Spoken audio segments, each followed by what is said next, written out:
ক্ষতি করতে চায় তাহলে তাকে আমি কোনোভাবেই ছাড়ি না।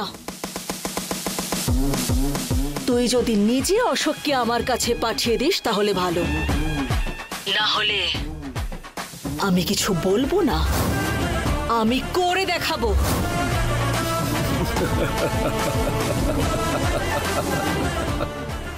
এইসব হুমকিতে আমি ভয় পাই না শিবানী। কেউ যদি আমার সামান্যতম ক্ষতি করে তাকে আমি সম্পূর্ণভাবে শেষ করে ফেলি। আমি মেনে নিচ্ছি যে আমি ভুল করেছি, আর তার জন্য আমি শাস্তিও পাব। আমার এক বিন্দুও দুঃখ নেই তাতে। কিন্তু এইসবের মধ্যে তোমার হাজবেন্ড মারা যাবে, যার কোনো দোষ ছিল না। ওর জন্য ভেবে কষ্ট হচ্ছে। শিবানী, আমি তোমাকে আরো 2 দিন সময় দিচ্ছি। আমার সবকটা কেস ফেরত নিয়ে নাও,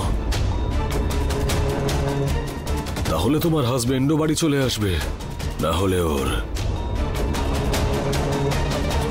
ডেড বডিটাও দেখার সুযোগ পাবে না তুমি।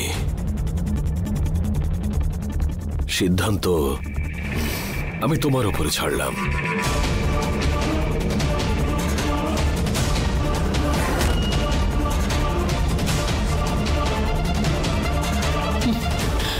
আরে সায়ন, তুই এখন যা যা কথা বলছিস সবকিছু রেকর্ড হচ্ছে, আর এই রেকর্ডটাই আমি গিয়ে পুলিশকে দেব।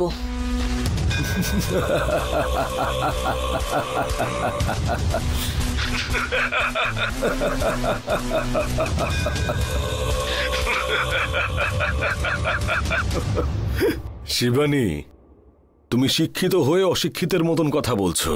অডিও এভিডেন্সের কোর্টের কাছে কোনো মান্যতা নেই। তোমার তো অন্তত এইটুকু জানা উচিত। আর যদি কোর্ট সেটা মেনেও নেয় তাহলে আমি বলবো যে হয়তো কেউ আমার মিমিক্রি করেছে।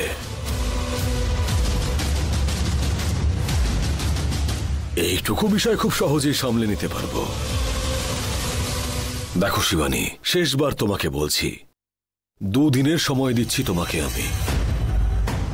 ভালো করে চিন্তা করে দেখো, আমার নামে যা কেস আছে সব তুলে নাও।